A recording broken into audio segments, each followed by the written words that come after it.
several times before about ideological subversion. That is a phrase that I'm afraid some Americans don't fully understand. When the Soviets use the phrase ideological subversion, what do they mean by it? Ideological subversion is the process which is legitimate, overt, and open. You can see it with your own eyes. All you have to do, all American mass media has to do, is to unplug their bananas from their ears, open up their eyes, and they can see it. There is no mystery. There is nothing to do with espionage. I know that espionage intelligence gathering looks more romantic. It sells more deodorants through the advertising, probably. That's why your Hollywood producers are so crazy about James Bond type of thrillers. But in reality, the main emphasis of the KGB is not in the area of intelligence at all.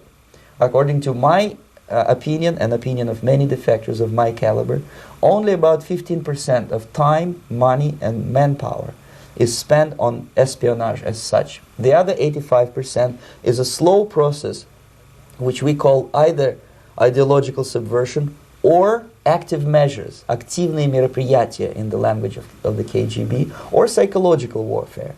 What it basically means is to change the perception of reality of every American to such an extent that despite of the abundance of information, no one is able to come to sensible conclusions in the interests of defending themselves, their families, their community, and their country.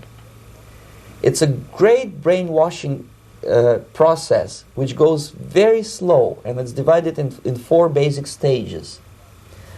The first one being demoralization. It takes from 15 to 20 years to demoralize a nation. Why that many years? Because this is the minimum number of years which requires to educate one generation of students in the country of your enemy, exposed to the ideology of the enemy. In other words, Marxism-Leninism ideology is being pumped into the soft heads of at least 3 generations of American students without being challenged or counterbalanced by the basic values of Americanism, American patriotism. The result you can see. Most of the people who graduated in the 60s, dropouts or half-baked intellectuals, are now occupying the positions of power in the government, civil service, business, mass media, educational system. You are stuck with them. You cannot get rid of them. They are contaminated. They are programmed to think and react to certain stimuli in a certain pattern. You cannot change their mind, even if you expose them to authentic information, even if you prove that white is white and black is black, you still cannot change the basic perception and the logic of behavior. In other words, these people, the process of demoralization is complete and irreversible. To get rid society of these people, you need another 20 or 15 years to educate a new generation of patriotically minded and common sense people who would be acting in favor and in the interests of the United States society. And yet these people who've been programmed and, as you say, in place and Yes. who are favorable to an opening with the Soviet concept, these are the very people who would be marked for extermination in this country? Most of them, yes. Simply because the psychological shock when they will see in future what the beautiful society of equality and social justice means in practice, obviously they will revolt. They will be very unhappy, frustrated people, and the Marxist-Leninist regime does not tolerate these people. They will join the links of dissenters, dissidents. Yes. Unlike in present United States, there will be no place for dissent in future Marxist-Leninist America. Here you can get popular like Daniel Ellsberg and filthy rich like Jane Fonda for being dissident, for criticizing your Pentagon. In future, these people will be simply squashed like cockroaches.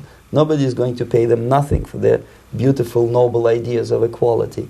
This they don't understand, and it will be greatest shock for them, of course. The demoralization process in the United States is basically completed already. For the last 25 years, Actually, it's overfulfilled, because demoralization now reaches such areas where previously not even Comrade Andropov and all his experts would even dream of such a tremendous success.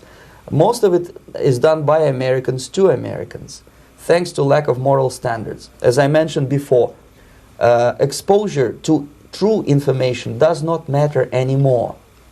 A person who was demoralized is unable to assess true information. The facts tell nothing to him. Even if I shower him with information, with authentic proof, with documents, with pictures, even if I take him by force to the Soviet Union and show him concentration camp, he will refuse to believe it until he is going to receive a kick in his fat bottom. When a military boot crashes his balls, then he will understand, but not before that. That's the tragic of the situation of demoralization. So basically America is stuck with demoralization, and unless, even if you start right now, here, this minute, you start educating new generation of Americans, it will still take you 15 to 20 years to turn the tide of ideological perception of reality back to normalcy and patriotism. The next stage is destabilization. This time, subverter does not care about your ideas and the patterns of your consumption. Whether you eat junk food and get fat and flabby, doesn't matter anymore. This time, and it takes only from 2 to 5 years to destabilize a nation, what matters is essentials: economy, foreign relations, defense systems. And you can see it quite clearly that in some areas, in such sensitive areas as defense and economy, the influence of Marxist-Leninist ideas in the United States is absolutely fantastic. I could never believe it 14 years ago when I landed in this part of the world, that the process will go that fast. The next stage, of course, is crisis. It may take only up to 6 weeks to bring a country to the verge of crisis. You can see it in Central America now. And after crisis, with a violent change of power, structure, and economy, you have so-called the period of normalization. It may last indefinitely.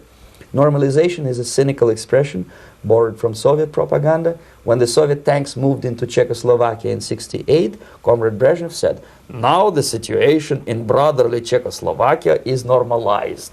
This is what will happen in the United States if you allow all these schmucks to bring the country to crisis, to promise people all kind of goodies and the paradise on earth, to destabilize your economy, to eliminate the principle of free market competition, and to put a big brother government in Washington, D.C., with benevolent dictators like Walter Mondale, who will promise lots of things, never mind whether the promises are fulfillable or not. He will go to Moscow to kiss the bottoms of new generation of Soviet assassins, never mind. He will create false illusions that the situation is under control. Situation is not under control. Situation is disgustingly out of control. Most of the American politicians, media, and educational system trains another generation of people who think they are living at a peacetime. False. United States is in the state of war, undeclared total war against the basic principles and the foundations of this system. And the initiator of this war is not Comrade Andropov, of course. It's the system. However ridiculous it may sound, the world communist system or the world communist conspiracy, whether I scare some people or not, I don't give a hoot.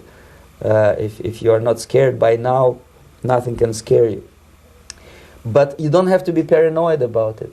What actually happens now, that unlike myself, you have literally several years to live on unless the United States wake up.